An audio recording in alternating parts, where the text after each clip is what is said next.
Hi team, welcome back to Ross Spec. As promised, this time I'll be introducing you to another one of the Ross Spec vehicles. From my little teaser in the last video, you could probably tell that it's a Mustang. But before we get to the actual vehicle, I want to talk to you about my Mustang journey so far. I know what you're thinking. Didn't he just say it was his Mustang road? And yes, you'll be right, but it'd be wrong of me not to talk about my Mustang journey without mentioning the XR8. Rewind to 2014. It would have been August. Actually, I can tell you the exact date. I just need to find the photo. I went to Brian Burt Ford to have a look at two GTFs that they had sitting in the showroom. I only went to have a look because I didn't think I'd ever see one in real life, as they'd all be locked away, appreciating in value. Anyway, the salesman came in and asked me if I wanted to buy one or both.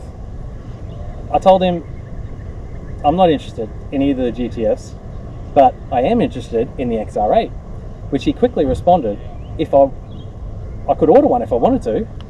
This was still a few months before release, but being the idiot I am, I said, yeah, sure, why not? So after some light general banter, I ended up ordering a car. After the deal was done, he informed me that this was his first FG-X on the books. And I was satisfied that really wanting one, that it was the quickest that I could get into one.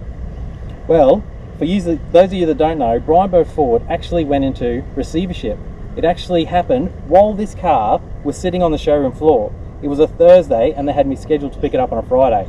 I received a phone call and they told me that I didn't pick it up that afternoon. They didn't know when, if at all, I'd actually get it. I had to go immediately. So I dropped everything, I left work, and I had to go home first because I had to pick my number plates up. When I got there, they told me that the car that I'd driven there, I had to park in another car park because when the gates got locked that night, they didn't know when they would open again. I pretty much went in, gave them the money that they, I still owed them. They threw me the keys and told me, yeah, it's outside. I went out to the car, keys in hand, plates in hand, and I actually had to ask to borrow a screwdriver so I could bolt the plates on. To make matters worse, it was the afternoon of that massive hailstorm in Brisbane that was estimated to cause 1.1 billion, yep, billion, in damage. So I was navigating around trying to keep my new baby undamaged. Luckily I did, and I got her home safe and sound. So now having the XR8, the new Oz release of the Mustang was starting to get noisy in the car media. I remember saying to my mate at the time that I'd made my bed, committed to the Falcon, and I wasn't going to get a Mustang straight away. But then that fateful day came, probably around March 2015, when they announced the price, $57,490. So I was expecting it to be at least $65 before I arrived. $57,490, that was only a couple of grand more than the XR8. Then to sweeten the deal, there was rumblings around that if you ordered before a certain date, you were guaranteed to get one in the first batch, which was something like the first 3 months of orders. A decision had to be made, and it had to be made fast. The cutoff was only Friday of that week. Like a band-aid, I ripped it off and I ordered a Mustang. Not this one, but this one's still relevant. This is my mate's, the same one that I told months previous that I wasn't going to get one. Yeah, he read the same news as me and ran in and ordered one to be in the first batch as well. I remember him coming over and telling me that he'd order a Mustang. Yeah, I said, me too. What colour did you get? He said, deep black blue. I said, me too. So we ordered twins. Mine ended up being built on the same day that the first load of Mustangs landed in Melbourne. His was ready about a week later. Somehow though, this one lapped mine, and with the way they were shipping them, he got this a whole month before mine.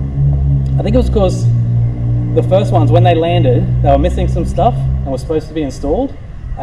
His was still on the line, so it could probably be specced up, where mine had to go back to a refinishing area. So while we started with twins, we went down diverging paths with mods. He went mean, dark accent, on wheels. I went flashy. GT50R front bumper, rear bumper, spoiler, Savini's vented bonnet, boost window and side scoops, white Cobra stripes, cat back with quad polished tips, super low king springs, inside a GT350R steering wheel, and a modern billet white shift knob, topped off with a set of chrome Shelby Super Snake wheels. I loved it. I drove it everywhere. I even took it to Bathurst twice to watch the race. Unfortunately, I never got to drive it around the circuit. I used to call it the CS, not for California Special, but for Carper Snake, after it had a little bit of a run-in with a carpet snake while I was visiting my parents. So that was it. I was set for cars. I was lucky enough to have both the XR8 and the Mustang, and nothing would change. Well, obviously that isn't true. Otherwise I have my car sitting right here. So what happened was Ford, in their wisdom, did a model refresh. I remember the first time I saw the MY18 Mustang. It was a yellow GT trailer that had been leaked. I messaged my mate and said, surely that's not real. That thing looks weird. But it was very real, and confirmed not long later. It was really just the lower portion of the front bar that did my head in. But Ford showed the PP2 package with the extra splitter and somehow completely changed the view of the front for me, and I was on board with the design from that point. But it still wasn't enough for me to run out and order one. Then Ford tricked me. Being part of the first adopters of the Mustang, they invited me out to do a test drive of the MY18 with other customers at Lakeside. I was more than happy to oblige. Nothing sounds better than fanging around the track in someone else's car. But I still wasn't going to buy one, but Ford had my number. After I drove it, I realised it was much more than a slight refresh. Everything was better. The Gen 3 Coyote was amazing. The factory exhaust was incredible. The Magnaride suspension was everything I'd hoped for. And even kept coming. The digital dash, Recaros, even the material used on the door trims and center console was better. Their ploy had worked. I had to have one. But I wanted something very specific. I wanted race red or shadow black, manual, with the Recaro seats and Magnaride. And to make it worse, I didn't want to order one because the process of ordering one at that point was painful. I really didn't want to do that again, and I didn't need one instantly. So I'd have to find one ready here. I contacted a lot of dealers in the area to see if anybody had what I wanted, and they kind of had base, or if it had all the fruit, they were auto. So I came to the conclusion that in the new year I was going to have to order one. But then... Unfortunately, that's all we have time for today, but next time the journey continues. Thank you for watching, and if you want to see more videos like this, don't forget to like and subscribe. Bye for now, and I'll catch you really soon for the next installment.